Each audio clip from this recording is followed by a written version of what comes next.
Could you please state your full name? I'm Jeffrey Edward Epstein, and my residence address is 6100 Red Hook Boulevard in Virgin Islands. Have you ever been convicted of a crime? Yes. 30 जनवरी सन 2026 US के department of justice ने release किए हैं 3 million pages, 1,80,000 images और 2,000 से ज्यादा videos. Today we are producing more than 3 million pages. I was unaware that I was going to be alone with him. I thought I was going to die. I was 14 years old. I was 16 years old. I was 16. 17. 14 years old. This is me. This was me. This is me. When I met Jeffrey Epstein. This is me when I met Jeffrey Epstein.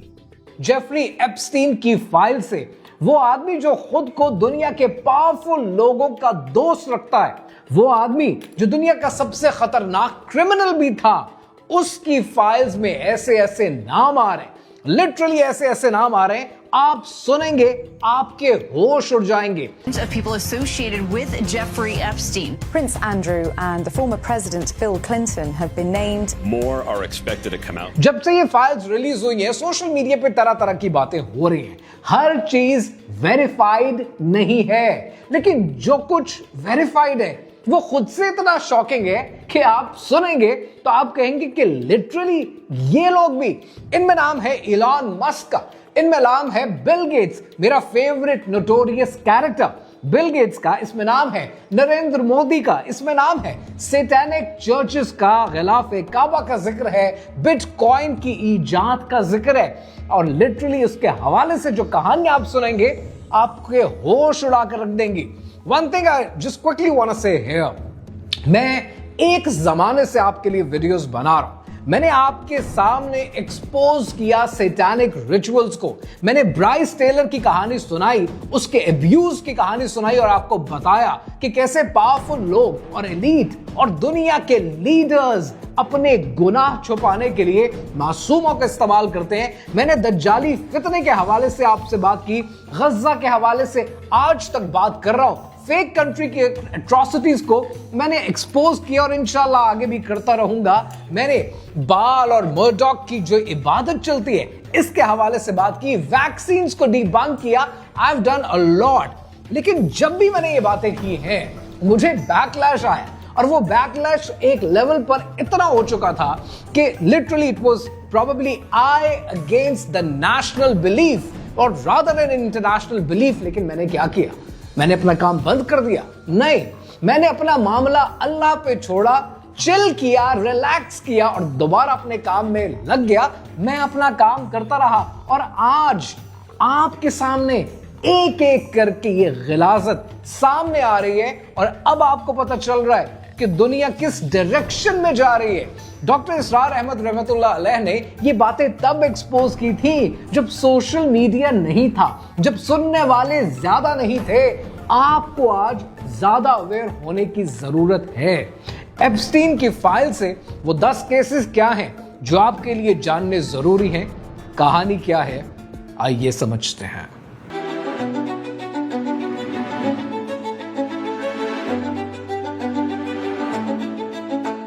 सबसे पहले देखते हैं Elon Musk की engagement को. और Elon Musk ने 2019 में vanity fair को इंटरव्यू दिया और कहा कि Epstein tried repeatedly to get me to visit his island and I refused to attend a party on Epstein island. ये तो बात है जो इलॉन मस्क ने कही है, लेकिन जो डीओजे ने फाइल्स रिलीज की हैं ये तो कुछ और ही बात करती हैं. ये फाइल्स बात कर रही हैं कि नवंबर 24, 2012 इलॉन मस्क को एप्स्टीन ने ईमेल लिखी है और एप्स्टीन पूछ रहा है कि हेलीकॉप्टर में कितने लोग आ रहे हो, जिस पर इलॉन मस्क ने अगले दिन जवाब दिया है कि प्रोबेबली मैं और टलूला, जो कि उस वक्त उसकी बीवी थी, हम शायद 2 होंगे. और साथ ही सवाल पूछ लिया इलॉन मस्क ने कि ये बताओ कि तुम्हारे आइलैंड पे सबसे वाइल्डेस्ट पार्टी वो किस दिन होती है.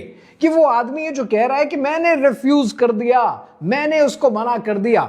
दिसंबर 25, 2012 क्रिसमस डे पर इलॉन मस्क एप्स्टीन को ईमेल लिख रहा है और कह रहा है कि मैं पागलों की तरह काम कर रहा हूं, बच्चे आए हुए हैं और जरा ये बच्चे चले जाएं तो I really want to let loose और I really want to hit the party scene. मैं आना चाहता हूं पार्टी में, मुझे तरीका बताओ. ये वो आदमी है जो कहता है मैंने रिफ्यूज कर दिया. फिर दिसंबर 2013 के अंदर इलॉन मस्क कहता है कि मैं ऑलरेडी सेंट बार्ट्स के एरिया में हूंगा हॉलिडेज के लिए, is that a good time of the year for the party, जिसके ऊपर एप्स्टीन कहता है कि 1 तारीख से लेकर 8 तारीख के बीच में कभी भी आ जाओ, अच्छी पार्टी हो जाएगी। और ये बात है दिसंबर 2013 की, जिस पर इलॉन मस्क कहता है कि मैं 3rd को आ सकता हूं, और जवाब में एप्स्टीन लिखता है कि बैड न्यूज। 3rd को क्या सिचुएशन है? Bad news, unfortunately my schedule will keep me in New York. तो मना किसने किया? इलॉन मस्क ने मना किया या मना किया है एप्स्टीन ने? इंटरेस्टिंग बात यह है कि इलॉन मस्क का क्लेम बोगस साबित होता है। Unfortunately my schedule will keep me in New York, ये मना किया है एप्स्टीन ने। लेकिन दुनिया पता क्या करती है? दुनिया इलॉन मस्क को पहले भी पूछती थी, आगे भी पूछते रहेंगे, खास तौर पर हमारे नौजवान। क्यों? क्योंकि पैसा है। तो जिसके पास पैसा है उसको पूछना जरूरी है। यह है फॉर्मूला आजकल के दौर का। और इस्लाम ने कभी भी पैसे की ज्यादती को, ज्यादा होने को हाईलाइट नहीं किया। वो आपकी पाइटी को, आपके नेक होने को रिप्रेजेंट नहीं करता। ये वो लोग हैं जो हमारे रोल मॉडल्स हैं। और अब बात करते हैं अपने फेवरेट कैरेक्टर की, बिल गेट्स की। अब देखते हैं जरा बिल गेट्स का केस, क्योंकि बिल गेट्स का केस बहुत डिस्टर्बिंग है। आपको याद होगा कि इसके हवाले से मैंने कितनी रील्स बनाई है, इन साहब को एक्सपोज करने की कोशिश की है, और मुझे आगे से जवाब मिलता था कि बड़ा अच्छा आदमी है, वैक्सीन्स देता है। ये वैक्सीन्स देने वाला आदमी बहुत दफा एक्सपोज कर चुका हूं, इनकी इन्वेस्टमेंट्स को एक्सपोज कर चुका हूं कि कितने अच्छे आदमी हैं, कितने बड़े सॉफ्टवेयर गुरु हैं। सब चोरी का माल है। छोटी कंपनी से सॉफ्टवेयर को लेकर उसे माइक्रोसॉफ्ट में मर्ज करते हैं, स्टॉक प्राइसेस को मैनिपुलेट करते हैं, पॉपुलेशन कम करना चाहते हैं, and the list goes on. इन्होंने जहां जहां पर इन्वेस्टमेंट कर रखी है ना, कभी डिटेल में उसको पढ़ने की कोशिश करें, आपके 14 तबक रोशन हो जाएंगे। बड़ा अच्छा आदमी है। फाइल्स में एप्स्टीन की ड्राफ्ट ईमेल्स मिली है जिसमें वो लिखता है, और ये जुलाई 18, 2013 की है। वो लिख रहा है इन ईमेल्स के अंदर, ये ड्राफ्ट ईमेल्स हैं तो शायद उसने अभी भेजी नहीं है। इन ड्राफ्ट ईमेल्स के अंदर एप्स्टीन क्लेम करता है कि बिल गेट्स को रशियन गर्ल्स के साथ एक्स्ट्रा मैरिटल अफेयर की वजह से एसटीडी हो गया, और वो चाहता था कि एंटीबायोटिक्स मेलिंडा को सीक्रेटली दे दिए जाएं। ओ माय गॉड, कितना अच्छा आदमी है, वैक्सीन देता है। ये ड्राफ्ट ईमेल्स है, और इन ड्राफ्ट ईमेल्स में एप्स्टीन क्या लिख रहा है? To add insult to the injury, you implore me to please delete the emails regarding your STD. You requested that I provide your antibiotics that you can surreptitiously give to Melinda. और यहां important बात यह है कि ये Epstein के claims हैं, ये वेरीफाइड नहीं है। ये ड्राफ्ट ईमेल्स हैं जो शायद उसने भेजनी थी, नहीं भेजी, भेजना चाहता था, नहीं भेज पाया। बिल गेट्स के स्पोक्स पर्सन ने कहा है कि these claims are absolutely absurd and completely false. लेकिन, और ये बहुत बड़ा लेकिन है, लेकिन बिल गेट्स की जो बेगम रही हैं, जो कि अब उनकी वाइफ नहीं है, मेलिंडा फ्रेंच गेट्स, उन्होंने 3 फरवरी 2026 को एनपीआर के वाइल्ड कार्ड पॉडकास्ट में एक इंटरव्यू दिया है। और इस इंटरव्यू में मेलिंडा गेट्स ने कहा है, for me it's personally hard whenever these details come up, right, because it brings bad memories of some very, very painful times in my marriage. Certainly, we can understand that कि ये कोई ऐसी कहानियां नहीं होती हैं जिनको बयान करते हुए इंसान को अच्छा महसूस हो। बट मेलिंडा गेट्स ने आगे पता है क्या कहा? उसी इंटरव्यू में वो आगे कहती हैं कि whatever questions remain there, I cannot even begin to know all of that. These questions are for those people and for my ex-husband. They need to answer these questions, not me. ये Melinda Gates हैं जो publicly कह रही हैं कि Bill Gates को जवाब देना चाहिए।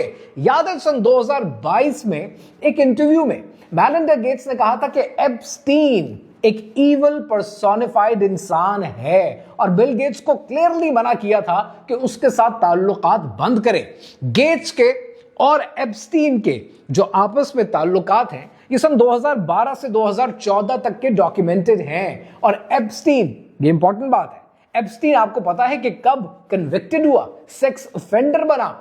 2008 में, यानी उसके बावजूद भी इनके ताल्लुकात हैं। न्यूयॉर्क टाइम्स ने 2019 में रिपोर्ट किया कि गेट्स ने एप्स्टीन के न्यूयॉर्क मेंशन में मल्टीपल डिनर्स किए हैं। अब सवाल यह है कि अगर ये सब एब्सर्ड है, फॉल्स है, तो मेलिंडा क्यों पब्लिकली कह रही हैं कि बिल गेट्स को जवाब देना चाहिए? अब आप एक काम करें, अब आप जाएं नेटफ्लिक्स पे, नेटफ्लिक्स खोलेंगे तो वहां पर आपको बिल गेट्स के दिमाग के ऊपर एक डॉक्यूमेंट्री मिलेगी, जहां पर ये भाई साहब कहते हैं कि मैं बहुत बिजी रहता हूं, इसलिए साल में एक थिंक वीक लेता हूं, जिसमें मैं किसी इंसान से नहीं मिलता हूं, किताबें होती हैं और मैं होता हूं। वो थिंक वीक होता है या वो एसटीडी वीक होता है, ये इनको क्लैरिफाई करने की जरूरत है।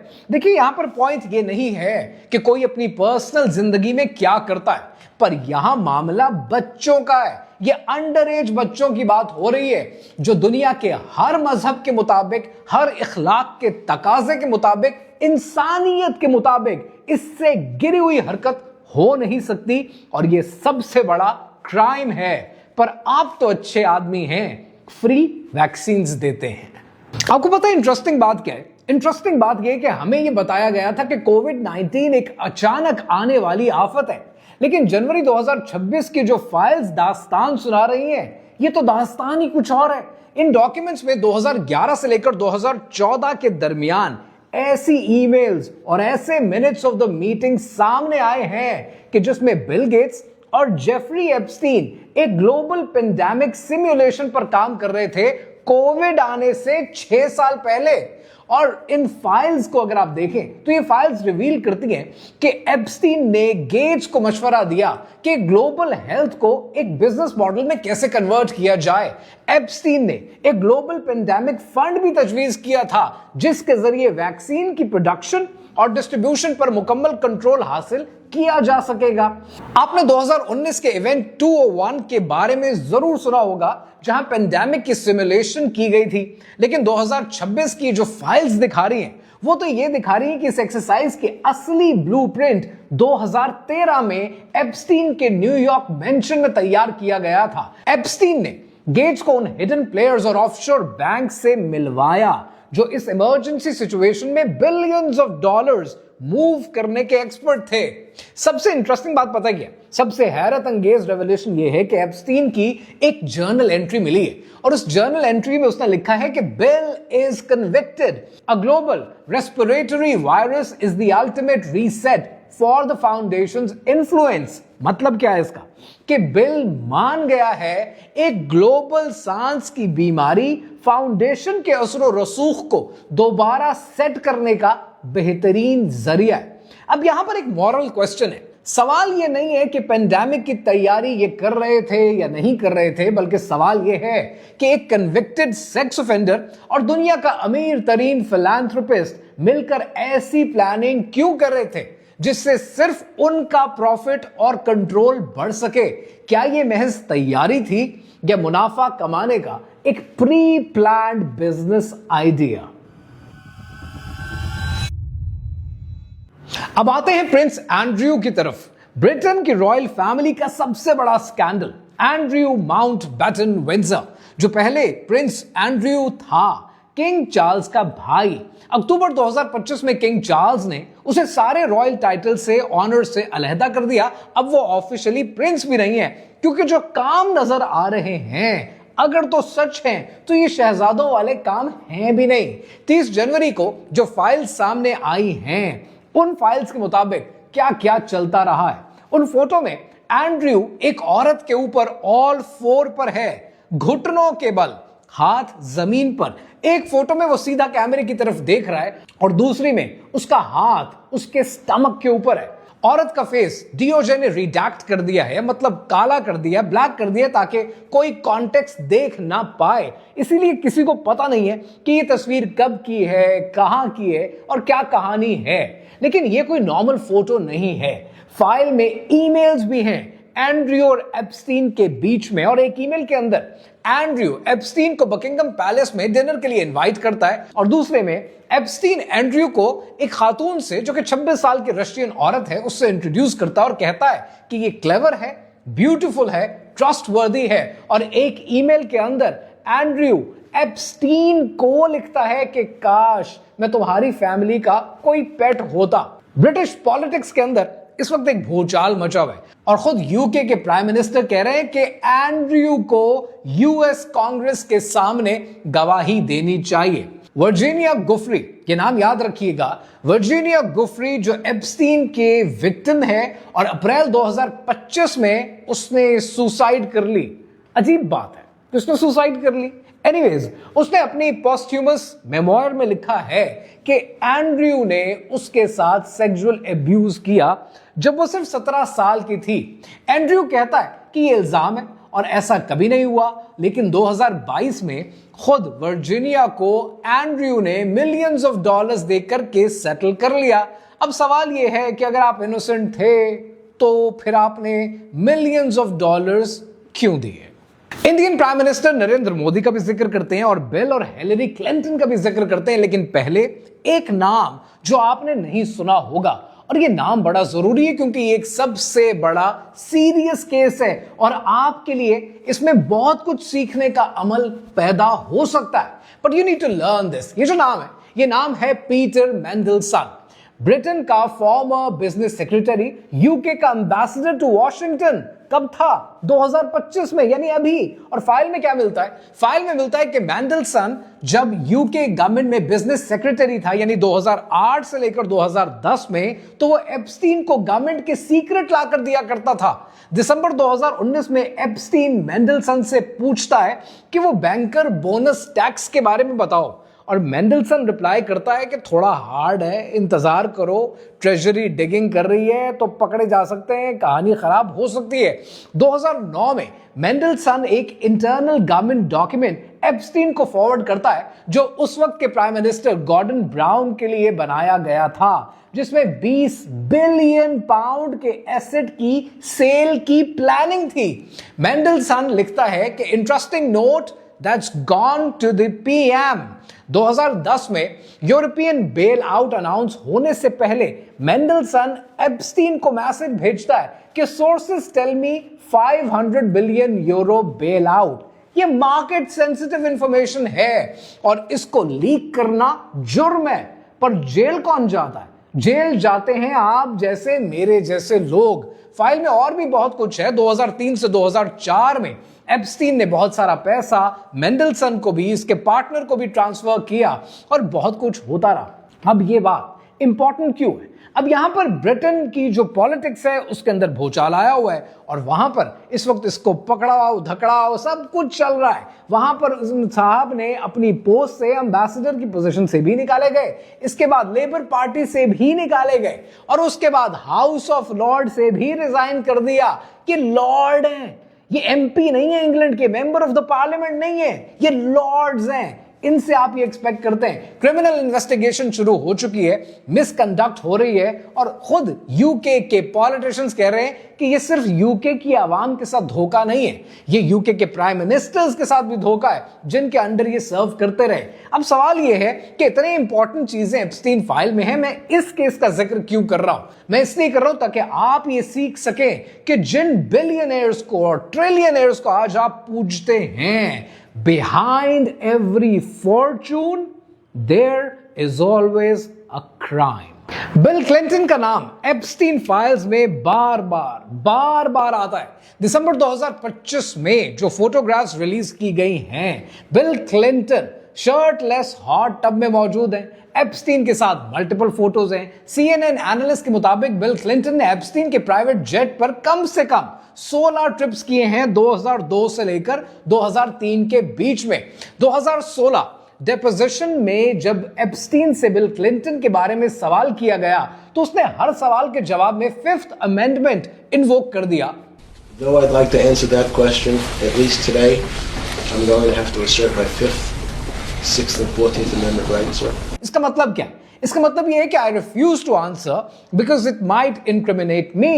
फाइल्स में ग्लेन मैक्सवेल, एप्स्टीन की कन्विक्टेड पार्टनर और क्लिंटन स्टाफर्स के बीच में 2001 से 2004 के बीच में ईमेल्स मौजूद हैं। हाउस ओवरसाइट कमेटी ने बिल और हिलरी दोनों को सुपीना किया, गवाही के लिए बुलाया, लेकिन क्लिंटन्स ने मना कर दिया। उनके लॉयर ने कहा है कि ये इलीगली वैलिड नहीं है, ये इनवैलिड है। और 21 जनवरी 2026 को हाउस ओवरसाइट पैनल ने वोट किया कि बिल क्लिंटन और हिलरी के खिलाफ कंटेम्प्ट मोशन पास किया। पता है कंटेम्प्ट मोशन का क्या बना? 34/8 पास हो गया और हिलरी क्लिंटन के खिलाफ 28/15 वो भी पास हो गया। यहां तक कि 9 डेमोक्रेट्स ने खुद बिल क्लिंटन के खिलाफ वोट दिया है। कमेटी के जो चेयर हैं जेम्स कॉर्नर, वो कहते हैं कि no one is accusing the Clintons of any wrong doing, we just have questions. लेकिन क्लिंटन के जो रिप्रेजेंटेटिव हैं वो कहते हैं कि बिल ने 2002 से 2003 के बाद एप्स्टीन से नाता खत्म कर दिया, ताल्लुक खत्म कर दिया और कोई ताल्लुक नहीं इनका आपस में। लेकिन फाइल्स कहती हैं कि 2009 तक मैक्सवेल, जो अब सेक्स ट्रैफिकिंग के लिए 20 साल की जेल काट रही हैं, क्लिंटन सर्कल्स में वेलकम थी। और 2013 में क्लिंटन ग्लोबल इनिशिएटिव कॉन्फ्रेंस में उन्हें ऑनर किया गया है। अगर सब कुछ 2003 में खत्म हो गया था तो 2009 फिर 2013 में मैक्सवेल के साथ एसोसिएशन क्यों था? यू नो व्हाट, आप इन सारी चीजों से कुछ प्रूव नहीं कर पाएंगे। एप्स्टीन फाइल्स सिर्फ गुमराही है, इससे आप कभी भी सच तक नहीं पहुंच जाएंगे और अगर पहुंच भी पाए तो इंसाफ कभी नहीं मिलेगा। अब बात करते हैं Indian prime minister Narendra Modi की। जनवरी 2026 की फाइल्स में 2017 की ईमेल सामने आई हैं और इन ईमेल्स के अंदर एप्स्टीन ने Indian prime minister Narendra Modi के बारे में अजीब बात लिखी है। एप्स्टीन ने दावा किया है कि उसने नरेंद्र मोदी को मशवरा दिया है कि वो इस्राइल का विजिट करें और वहां डांस करके, नाच कर डोनाल्ड ट्रंप को खुश करने की कोशिश करें। Indian ministry of foreign affairs ने इसे ट्रैशी रोमिनेशंस यानी फजूल ख्यालात कहकर रिजेक्ट कर दिया है। लेकिन ऑपोजिशन ने सवाल खड़ा कर दिया है। ऑपोजिशन तो पूछ रही है कि क्या एप्स्टीन ने स्टीव बैनन के जरिए मोदी तक रसाई हासिल की और क्या ऐसा करने की कोशिश की? फाइल में मोदी और एप्स्टीन के कोई डायरेक्ट मुलाकात के सबूत अभी तक नहीं मिले, पर आगे मिल सकते हैं। यू नेवर नो, क्योंकि आधी से ज्यादा फाइल्स तो अभी तक रिलीज भी नहीं हुई हैं। लेकिन एप्स्टीन के जो ख्यालात हैं मोदी के बारे में और जो कुछ उस बारे में लिखा है, ये बजाते खुद अपनी जात के अंदर एक पूरा सवाल है। जनवरी 2026 की एक्सट्रैक्शन में शामिल 1,80,000 इमेजेस में से कुछ इमेजेस एप्स्टीन के आइलैंड पर मौजूद ब्लू एंड व्हाइट टेंपल के अंदर के हैं। इन्वेस्टिगेटिव जर्नलिस्ट और ऑसनेट एक्सपर्ट्स ने क्लेम किया है कि वहां एक फैब्रिक, एक कपड़ा मिला है जिस पर कुरानी वर्सेस जैसा कुछ लिखा है। कुछ इस्लामिक पैटर्न्स मौजूद हैं जो बिल्कुल गिलाफे काबा के हवाले से है और गिलाफे काबा की किसी हिस्से जैसा हो सकता है। सवाल यह है कि एक पीडोफाइल के आइलैंड पे एक मुकद्दस चीज का क्या काम?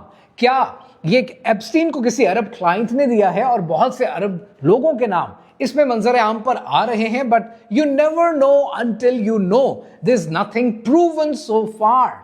या फिर ये एप्स्टीन की ओकल्ट कलेक्शन का हिस्सा है। इस रेवलेशन के अंदर अगर आप गौर से देखेंगे तो मुस्लिम दुनिया के अंदर सर्टनली एक गमो गुस्सा पाया जाता है जो कि जायज बनता है। लेकिन शायद मेरी कोशिश ये होगी कि गिलाफा काबा के हवाले से और गिलाफे काबा और एप्स्टीन इकट्ठे एक जुमले में अच्छे लगते नहीं हैं, इसलिए इसके हवाले से ज्यादा बात ना की जाए तो बेहतर है, क्योंकि जितनी ज्यादा बात करेंगे वो गुमराही के जुमरे में आएगा और वो बेहुरमती के जुमरे में आएगा। और यही मशवरा उन तमाम इन्फ्लुएंसर्स को भी मैं दूंगा जो इस वक्त एप्स्टीन फाइल्स को कवर कर रहे हैं। Try avoiding it the best you can. इसी आइलैंड पे सिर्फ एक मंदिर ही नहीं था बल्कि एक छोटा सा स्टोन चर्च भी मौजूद था जिसे मर्डॉक चर्च के नाम से रेफर किया गया है। 2026 की फाइल से पता चला है कि इस चर्च की बुनियाद में साउंड प्रूफ चेंबर्स बनाए गए। आर्किटेक्चरल मैप दिखाते हैं कि चर्च का डायरेक्ट कनेक्शन एप्स्टीन के मेन मेंशन के अंडरग्राउंड टनल के जरिए होता था। डॉक्यूमेंट्स के मुताबिक इस चर्च में आने वाले लोगों की लिस्ट में मीडिया मोगल रूपर्ट मर्डॉक का नाम भी शामिल है। अब ये चर्च क्या था? वहां पर सेटनिक रिचुअल्स हुआ करते थे, वहां पर बाल की इबादत की जाती थी, वहां मर्डॉक को माना जाता था। ये कहानी क्या है? या वहां पर सैक्रिफाइसेस दिए जाते थे। अब ये बातें आहिस्ता आहिस्ता आपके सामने आनी शुरू होंगी। एंड लाइकवाइज आपने पिज्जा गेट के बारे में सुना होगा, लेकिन जनवरी 2026 की फाइल्स ने इसे कंफर्म कर दिया। इन 3 मिलियन पेजेस के अंदर हजारों ईमेल्स ऐसी मिलेंगी कि जिसके अंदर पिज्जा, चीज, हॉट डॉग जैसे अल्फाज यूज किए गए हैं, जबकि वहां उस आइलैंड पर कोई डिलीवरी का निजाम मौजूद नहीं था। वहां पर कुछ ऐसा नहीं था कि आपने किसी ऐप से मंगवा लिया। डीओजे की फाइल्स में एक कोड डिक्शनरी भी मौजूद है और यह दिखाती है कि यह पीडोफाइल नेटवर्क अपने इन कोड्स के जरिए कम्युनिकेट किया करते थे। मसलन चीज पिज्जा का मतलब है चाइल्ड पोर्नोग्राफी। इन फाइलों ने उन लोगों के चेहरे बेनकाब कर दिए जो सालों तक इस सब को कॉन्स्पिरेसी थ्योरी कहकर मजाक उड़ाया करते थे। अब आते हैं उस राज की तरफ जिसने क्रिप्टो की दुनिया में आग लगा दी है। क्या जेफरी एप्स्टीन बिटकॉइन का असली आर्किटेक्ट था या वो सतोशी नाकामोटो के पीछे छुपा हुआ चेहरा था? जनवरी 2026 की फाइल्स में 2008 के कुछ एन्क्रिप्टेड मैसेजेस मिले हैं जो एप्स्टीन के सर्वर से ओरिजिन हुए थे द एग्जैक्ट सेम टाइम जब बिटकॉइन का व्हाइट पेपर पब्लिश हुआ था। फाइल्स रिवील करती हैं कि एप्स्टीन ने MIT में बिटकॉइन इनिशिएटिव को खुफिया तौर पर फंड किया था, लेकिन बात सिर्फ फंडिंग की नहीं है। एक ईमेल में एप्स्टीन ने अपने एक एसोसिएट को लिखा है, the new digital ledger is ready, it will make banks obsolete and our transactions invisible. 2026 की एक्सट्रैक्शंस में सेनेटर रॉन वेडन की टीम ने 270 सस्पिशियस वायर ट्रांजैक्शंस ट्रेस किए हैं जो बैंक ऑफ न्यूयॉर्क मेलन से कोल्ड वॉलेट में गए। एक्सपर्ट्स का क्लेम है कि एप्स्टीन के पास हजारों बिटकॉइंस थे जो उसने तब जमा किए थे जब एक BTC $1 की कीमत के बराबर था। डिस्कशंस तो ये भी चल रही हैं कि एप्स्टीन ने बिटकॉइन को सिर्फ पैसा कमाने के लिए इस्तेमाल नहीं किया, बल्कि ब्लैकमेलिंग के लिए डिजाइन किया था। वो अपने VIP क्लाइंट से डोनेशन और ब्लैकमेलिंग का पैसा क्रिप्टो में लेता था ताकि FBI उसे ट्रेस ना कर सके। फाइल में कुछ ऐसे डिजिटल एड्रेसेस, ऐसे वॉलेट्स भी मिले हैं, उनका जिक्र भी आया है जिनमें बिलियंस ऑफ डॉलर्स पड़े हैं, लेकिन उनका प्राइवेट की एप्स्टीन की मौत के साथ ही दफन हो गया, या शायद आज भी वो किसी ना किसी के पास जरूर है। 3 मिलियन पेजेस, 1,80,000 इमेजेस, 2000 से ज्यादा वीडियोस, और फिर भी डेप्यूटी अटॉर्नी जनरल टॉड ब्लांचे कहते हैं कि there is nothing in there that allowed us to prosecute anybody। Epstein के 19 सर्वाइवर्स ने जॉइंट स्टेटमेंट दी है और वो कहती है कि हमारे साथ ज्यादती हुई, आपने काले कर दिए, रिडैक्ट कर दिए पेजेस, हमें इंसाफ क्यों नहीं मिलता? इन लोगों को क्यों नहीं पकड़ा जाता? इन लोगों से सवाल क्यों नहीं होता? क्या सिर्फ ज्यादती का निशाना बनने, सैतानिक प्रैक्टिसेस का निशाना बनने के लिए हम ही रह गए? और ये आज की हकीकत है। जितनी बातें इस वीडियो में आपने सुनी है, ये सब डॉक्यूमेंटेड है, डीओजे की फाइल्स में है, न्यूज एजेंसीज ने इन्हें वेरीफाई किया है, लेकिन प्रोसिक्यूशन जीरो है। सवाल ये है कि अगर ये फाइल्स कंप्लीट हो भी जाएं, सारा डेटा आवाम के सामने भी आ जाए, तो क्या किसी को पकड़ा जाएगा? शायद हरगिज नहीं। और ये जब बच्चों की एंगेजमेंट होती है, बच्चों की इन्वॉल्वमेंट इसमें शामिल है, तो ये डूब मरने का मकाम है हर उस फॉलोअर के लिए जो अंधाधुंध अपने लीडर को खुदा मानकर उसके पीछे चलना शुरू कर देते हैं, जो इबरत से भी ना समझें, दलाइल भी जो ना माने, जो इबरत से भी ना समझें, दलाइल भी जो ना माने, कयामत खुद बताएगी कयामत क्यों जरूरी थी।